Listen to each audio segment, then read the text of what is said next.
That's So neat.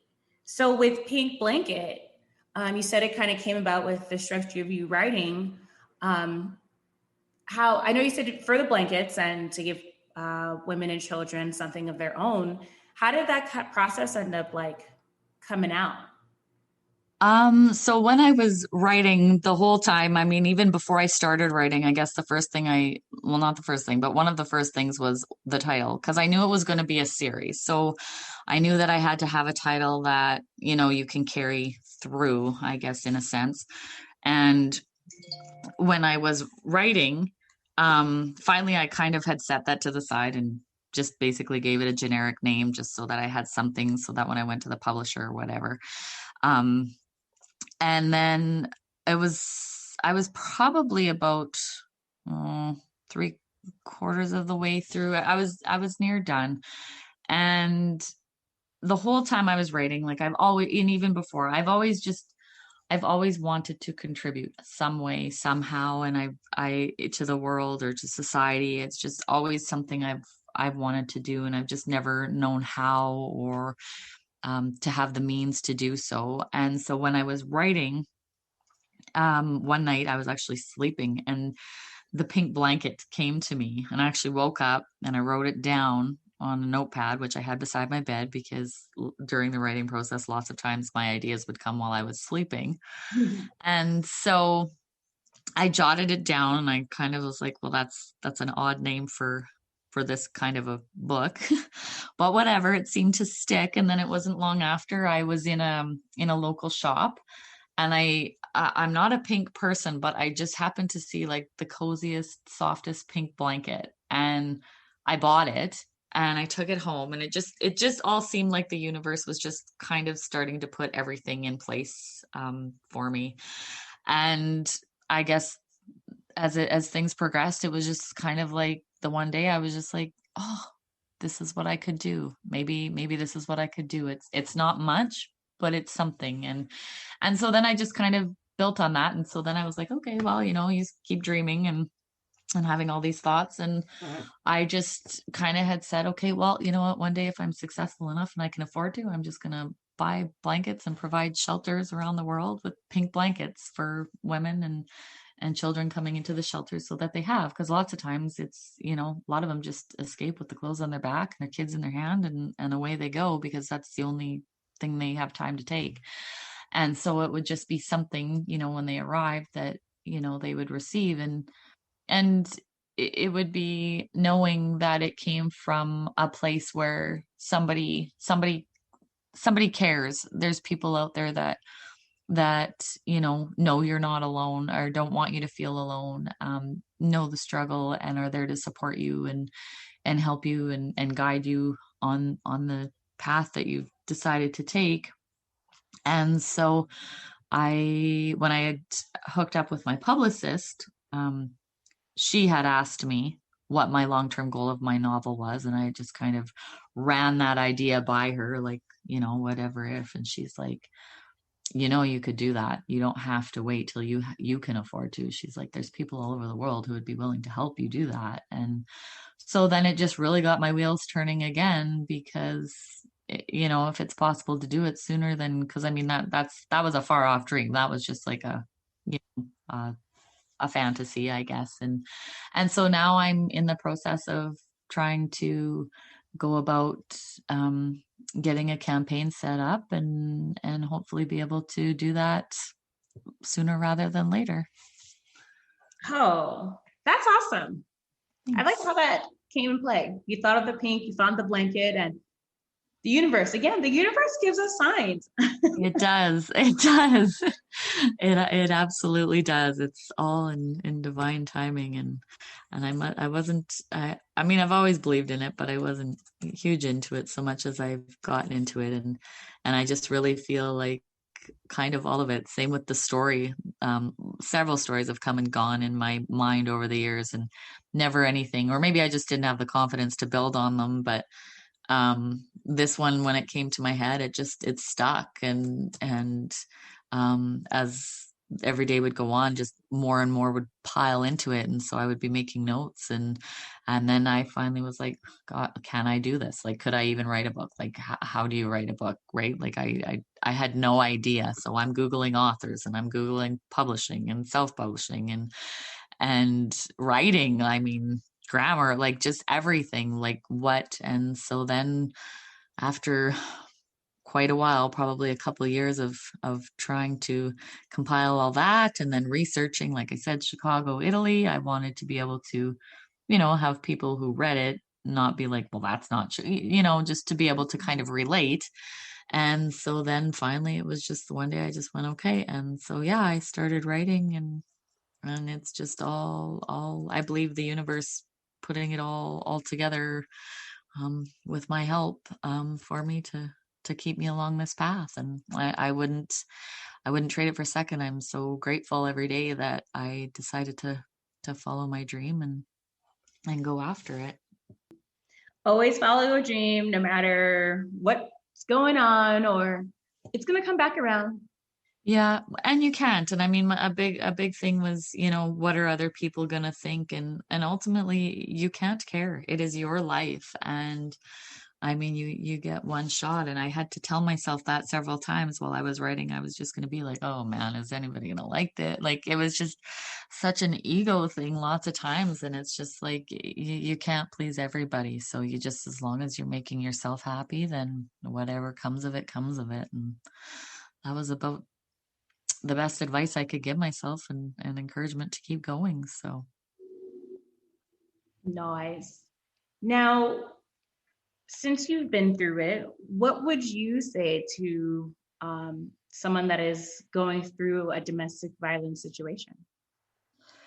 um, every situation is different, and I guess it would depend on the, I guess, the aspects of what's going on, but a lot of it too.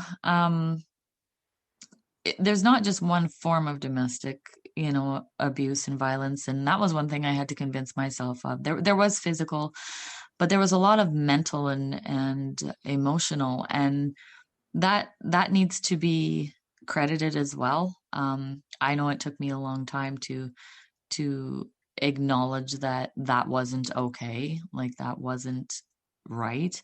And so I just think that if in any situation you ever feel like your well-being is not in a healthy situation, you really need to reevaluate or evaluate, where you're at, and realize that, you need to know your worth, and that your life does matter, and that you have a right to live your life and be happy. And if you're in a situation where anybody, especially the person that's supposed to love and support you, is doing the exact opposite, I just really encourage people to just be able to find the courage to make that choice, if you know that it's not, if it's not good, and potentially dangerous. That if you can go and I guess, I don't even know, just find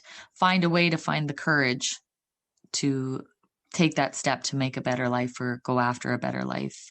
I just hope that they can do it. And with that, it's, sometimes easier said than done. Sometimes situations are, they're unimaginable, but they're out there. And sometimes it's not just that easy to walk away. But I mean, look for support. There's people out there. There are people who are willing to help, and there are people that are willing to do what they can to protect and guide and, help you along your path in order to successfully be able to get away. So I guess ultimately it would just be to just, I guess, know your worth, and then find a way to go after going after a better life. Okay, that's good advice. Knowing your worth Uh, is very important. it is because in those situations they tend to make you believe, or have you believing yourself that you're not worthy, that nobody else is going to want you, that they make you dependent on them in whatever way, and they can have, as an abuser, they have a tendency to be able to knock you down to nothing. And that's the hardest part, is sometimes finding your way back up to that, let alone leaving. It's just believing in yourself enough to know that you deserve better. Now, with your book, it's a series. Yes. How long of a series are you anticipating? 3 books for sure. Possibly 4, but I don't know for sure. I know when I got writing this one, I never anticipated it being as long as it was. And so that's why I say possibly 4, but ultimately, I guess I always had in my head from the day was 3. So 3 or 4, depending. Okay. Now, are you like the next 3 or 4 within the next couple of years? Or are you going to separate it out? So I'm in the process, like I said, I'm in the process of working on the second one. Um, my intentions with this one is to keep writing straight through, and so I guess that would all depend on timing, and there would definitely, I wouldn't publish the next 2 at the same time, or there would probably be a year or so in between.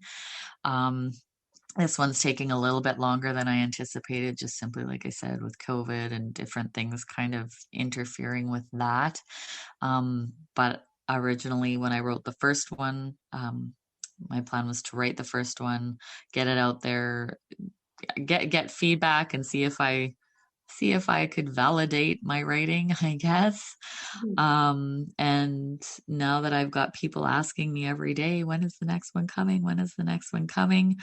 I do feel a little bit of pressure to keep moving. So yeah, I can't say for sure. It would be nice to have the series completed within the next 2.5 years for sure, but I'll have to see how that goes. Right. Whatever else the universe throws in your way. Yes. Now, what's your like your writing process when you're sitting down ready to write? Like, are you turning off all music and listening to violins, or what's that for you? So when I'm writing, typically I will squirrel myself away into my office. Depending what I'm writing. If I'm in a really intense scene, I'm pretty focused, so it's me and dead quiet and just writing and writing. If there's events or certain things going on, I tend to create musical playlists that I can listen to just to kind of help, I guess, feed into the emotions and the scenes and stuff like that. So a lot of it is quiet. It's just me and my computer. But like I said, it just depends. Sometimes I use music for, I guess, enhancing or I guess trying to create an energy while I write. And sometimes I will sit down, if I'm kind of caught, I'll sit down and watch movies or read. I'm always reading, and like I said, I was an avid reader. Now I read more. It's almost kind of like my school. So I'll read a book, just to be able to keep growing, taking things from other books, not specific things, but just writing, or I don't really know exactly how to explain it, but just different ways of being able to portray things.